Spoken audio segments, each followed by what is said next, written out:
Hi, this is Annie Botticelli, and this is the Storyteller Forecast for Taurus for April 2015. Go to my website, aspiritualspark.com, or click on the link below this video to see more about my personal live coaching and astrology readings, and to see more about my new virtual coaching program called Shine, both of which are available on a sliding scale, and both of which are intended to help you make friends with the stars and to feel supported by them and to take their many gifts on as strongly as possible rather than feeling like they're against you. While you're there, sign up for my free email newsletter where you can become part of my community. So what's going on in April? We've got, just right from the beginning, boom, we've got this lunar eclipse right in the beginning of the month. So we know full moons bring things to fullness, they bring things to completion, they bring endings. Well, eclipses are full moons in triplicate. They happen on full moons, and when there's a full moon with an eclipse, all the energy is multiplied by 3. They're very, very, very powerful, and their effects can be felt for a lot longer than usual full moon cycles. So this particular full moon eclipse is opposing Uranus, which is the planet of surprises.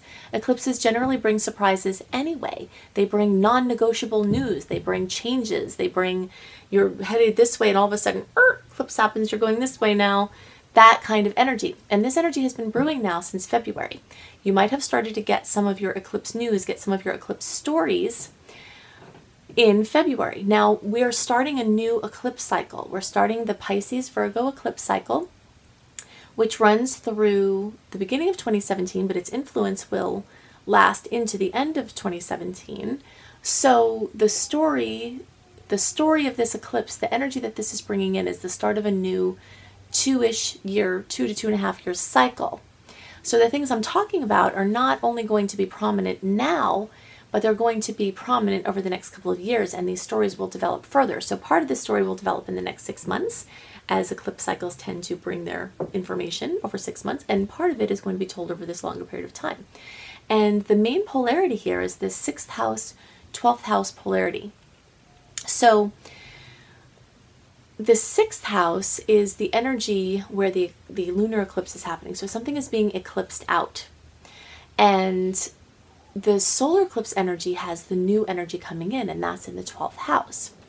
So the 6th house rules busyness, things that you're doing every day, active stuff, your daily routine, you know, stuff that is just part of the daily upkeep of life. And the 12th house rules quiet, peace, sabbatical, not having a routine, being on an emotional flow rather than a rigid schedule. So if you have been drawn to take a sabbatical, I was talking about this last month, I'm going to bring it up again because it's so important. This is a period of time where taking a break from hard work is really, really going to help you so much to have clarity. Some of the questions that you can be asking, one very important question is, how much of the things that you're doing are things that you want to do versus things that you feel obligated to do, or things that if you don't do them, no one else will, so they have to be done. Whatever you have to do to bring more peace and quiet in your life and do a little less, that's what the universe is going to bring you. And sometimes, if you're not listening to those whispers, the universe brings a health crisis, something else that goes on with your business, something that makes you just put the brakes on, not purposely. You can't get out of it often. And that's the power of these eclipses. So many Taurus, people with importantly placed Taurus energy, you're very hard workers. You work. And if you're not taking a break, these eclipses could give you more impetus to do it proactively, or they could give you more impetus to do it not proactively. So again, no fear here, nothing to be afraid of. We're not dooming you to having a problem or a challenge. If you understand what you're supposed to be doing, then anything that comes, you can put it into a different perspective. So this Uranus opposing the full moon also has Pluto squaring. So we've got 2 90-degree angles from Pluto, one to the lunar eclipse, one to Uranus, and then the 180-degree angles between Uranus and the lunar eclipse. These are challenging angles, all of them, 90-degree angles, 180-degree angles. So with every layer of challenge here, this could bring more difficulty with this energy. But if you're trying to dislodge something, this is the kind of energy that you want. I talk about this all the time, and I probably always will. When you have a lineup that could be thought of as challenging, you can either go in the corner, cry, complain, and feel like a victim, or you can say, wow, that's a lot of power. What am I going to do with that? You know, and that's what I encourage you to consider. If you also have to cry in the corner, that's fine. You have to deal with your emotions. That's important. But it's going to be time at some point to pull yourself out of that and use the energy in the best way. So that's all going on. It's kind of shadowing this heaviness over the beginning of the month. And then things start to shift a little. On April 8th, we have Jupiter going direct. And for many of you, this is going direct in your 4th house. So things that may have been moving forward with home, housing, family last year, and then seemed like it came to a screeching halt at the end of the year, possibly could be related to this Jupiter transit. Beginning of December, Jupiter went retrograde, so that forward movement in your house of houses, your house of homes, your house of real estate, your house of anything working with the house or home or family, probably got a little bit backed up, started to go backwards. You don't know what's going on. Now, April 8th, it starts to move forward, and with every day that passes after that time, Jupiter is building more and more momentum. Some very common manifestations of Jupiter transiting through the 4th house are people move often. When they move, the house that they move into a lot of times is bigger. Jupiter expands things, often brings bigger houses. For some people who have been crushed under a heavy mortgage, Jupiter transit in the 4th house could bring you simplifying, but you feel expanded in your space because, first of all, you don't have as much upkeep. Second of all, you don't have as much financial concern.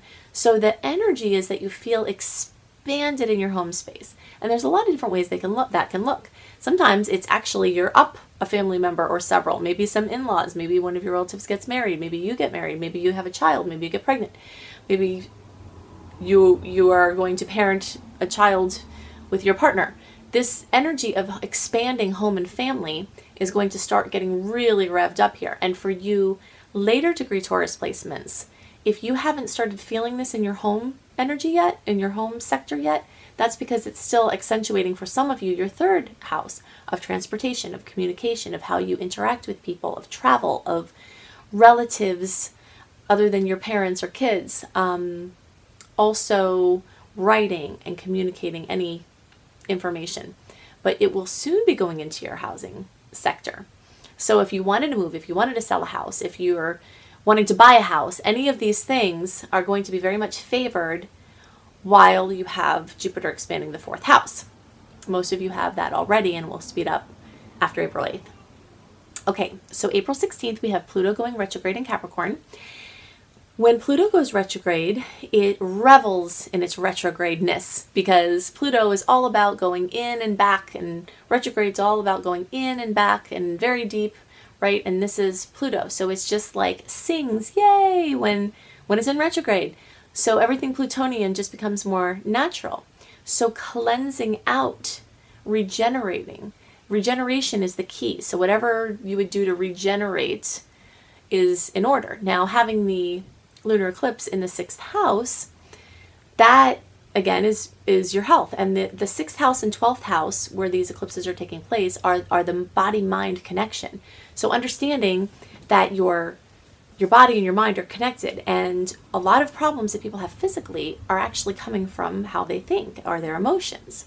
So any spring cleaning that you do while Pluto's in retrograde, which is from April 16th through September 25th, diets, cleanses, psychotherapy, hypnosis, anything that gets you to get your little scrubby mitts on inside of yourself and scrub. That is what Pluto retrograde is all about. And if you're researching something, this is also very much indicated. If you are looking into something, if you're doing family history, genealogy, if you're researching a mystery, if you're in that line of work, there could be a major case that's going on. Anything that goes backwards and inwards. So at the end of the month, we have this lightness. I'm calling the theme for this month bubbles and breakthroughs, because that's exactly how it is. These powerful eclipse energies that were still affected by the solar eclipse from March. We've got the lunar eclipse that we talked at length about. Breakthroughs, major breakthroughs coming from that. And then the Sun and Mercury in Aries. Bubbles. You know, we have all of this energy still springing forward. It's very bubbly. It's very effervescent. So we have bubbles and breakthroughs this month, and the end of the month, even though the planets are starting to move out of Aries and more into Taurus, there's still this sweet light energy that is continued from that bubbly Aries energy. So on April 18th, we have the new moon in Aries. Now this is like the kickoff party for the astrological new year, which officially began at the end of March. And the new moon in Aries is one of 2 best days in the whole year to do a vision board or to intend what you want for the future, to have some kind of coming together with yourself and with people you create with to see what you're going to create. It's one of the best days of the year, one of the 2. The other one is your birthday. So that's happening. And then April 21st and 22nd, we have Mercury and Mars conjoining, and we have them trining, each of them trining Pluto. So in the beginning of the month, we talked about Pluto having some challenging angles to that eclipse, and you'll feel that, you know, like I said, it's very awkward and it's heavy and it's hard, and it's like a, you know, an intervention of a sort where the planets sit you down and say, here's where you've done really well, here's where you have to do better, you know, and that's what's going on. But the end of the month carries a little bit of a different energies. Before I talk about the rest of the end of the month, there's something else I wanted to talk about involving the eclipses. When there's so much energy highlighted in your 12th house, as it is for this eclipse cycle, so for the next 6 months, for the next couple of years, and specifically for April, because you've got personal planets moving through there like crazy. So there's a theme for a couple of years. It's even stronger for a couple of months, and it's even stronger for the month of April. 12th house, full of energy. This can make you feel like you're going a little crazy because your mind is going more crazy than usual. Also important to note is that 4 weeks before your birthday, the sun is highlighting, spotlighting your 12th house. If you have not noticed this already, pay attention and see if this is true for you. It's very common for people to either feel very motivated to go inward and do deep psychological work the month before their birthday, or they feel totally funky, weird, depressed, and possibly self-medicate. Because the sun is like a spotlight, and wherever it goes, it adds light. And the 12th house is the house of your deep unconscious. And it is like the attic, or like the nasty sections behind like a greasy stove or something like that. Then you put the light on it, you're like, yee! That's what it's like in there. So it can make people feel very uncomfortable. And we might chalk this up to, well, it's before your birthday, you think about getting older, what have you done? You know, like there's a psychology around that, but there's also something, literally a psychology around the sun being in your 12th house that makes you evaluate and question and think about those things. Also, the theme of the eclipses with the energy being in the 12th house and opening up things in the 12th house, this is a time for you to really look at the guilt, that really look at the shame, really look at the blame, guilt, shame, blame, punishment cycle, and how much you're living your life trying to avoid being blamed, trying to do everything the right way. This is a big story that's going to be getting deeper over time that you're having to address, where how much of your health problems or difficulties or money challenges are coming from you feeling guilty about something. And so you can work with this energy in many different ways, but it's definitely highlighted. Okay, so back to the end of the month. We have all this sweet energy of the new moon in Aries on April 18th. We have April 21st, 22nd, the Mercury and Mars conjunct and trining Pluto. And then we have Venus making a nice angle to Jupiter. Venus rules love, beauty, and money, and Jupiter makes things big. And this is a sweet angle. So this could be a sweet spot involving romance, involving your relationship, involving money, involving even a good art find if you are in that business, or if you're looking for decorating items. This period of time you might find something that you really like, and you might spend a lot on it, but you'll like it very much. Or there could be a case where you could get a good deal on it as well. And then also April 26th, Venus, the same love, beauty, money planet, is making a favorable angle to Uranus, which brings surprises and strange things. So you could have your hands full with pretty sweet and exciting things at the end of the month, which is a nice way to leave the month off. compared to the heaviness at the beginning of the month. But it's good for us to not judge it as bad or good, right? Because you can have the end of the month be even sweeter after you clear a lot of the energy that the heaviness and those transits bring up. You know, it's like this clearing off allows you to have even more lightness at the end. So I can't see what's going on in your individual chart. I'd like very much to. If you would like me to help you navigate these astrological waters, I would love to help you. You can go to my website, aspiritualspark.com. You can email me and find out more about my live coaching and astrology sessions, which are available on a sliding scale. And you can go see my 28-day virtual coaching program called Shine, which I put together specifically so that it would be accessible to everyone. The lower end of the sliding scale is quite accessible to everyone. And it brings you 28 days worth of health and life improvement and tips and energy clearing and blockage busting and positivity and optimism and focus and clarity. While you're there, sign up for my free email newsletter. I hope you have a wonderful April. I'll see you next month. Bye.